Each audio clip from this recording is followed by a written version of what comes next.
आता माझी चुकी सांगून द्या मला आणि किती दंड ठोकतं ते पण सांगून द्या. नाही आता तुम्ही तिथे काय बोलले की तुमची चुकी असेल तर मी तुमच्यावर दंड ठोकेन. मी आर्ग्युमेंट नाही करत आहे.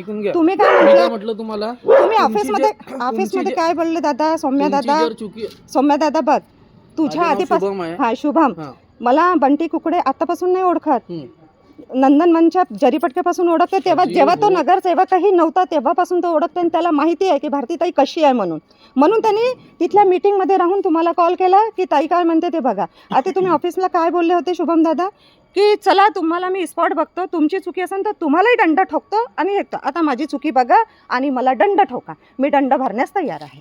बरं माझी एवढी म्हटलं तुमची जर चुकी असेल तर तुम्हालाही दंड येईल, त्यांची जर चुकी असेल तर त्यांना अजून दंड देऊ आपण. त्यांनी तुम्हाला पर्सनली उद्देशून म्हटलं, त्यांनी म्हटलं की मी फक्त माझे काय रिक्वेस्ट आहे शुभम दादा, हे फक्त एवढीच रिक्वेस्ट होती, एवढीच रिक्वेस्ट आहे, बाकी काही नव्हे. त्यांना सांगतो की समोर करा म्हणून त्यांना दंड द्यायला.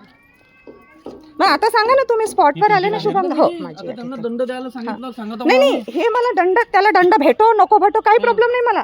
मला फक्त हे समोर पाहिजे थोडं. तो आमच्या कामाला आहे, मी त्यांना दंड देऊ शकतो, त्याच्या अतिरिक्त काही नाही. मी दादासोबत बोलून घेतो. दादा